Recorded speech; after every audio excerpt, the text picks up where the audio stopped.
lumabas ng ano dito eh. Yan, susuhin mo lang yung ano. Yung supling na yan. No? Huwag mo putulin yung supling na yan. Dito ka ba na kumuha sa likod kabila. Kaya yan.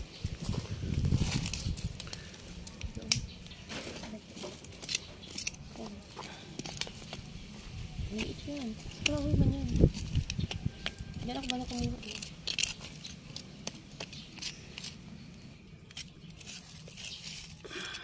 Yan. Sugatan.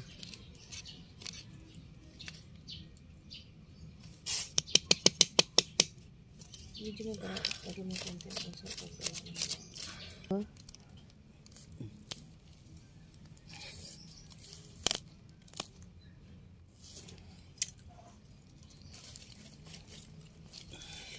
Okay. Ngayon pa ano tayo pang ubi halaya. Ang laki pa ng iwan dito. Ay, maliit na lang.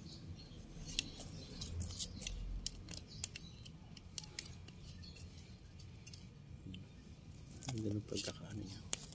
Ito yung purple talaga siya. Yan natural. Gawin natin ubi halaya pang halo-halo natin. Charan! Mahal ang kilo nito sa malingki. Oo.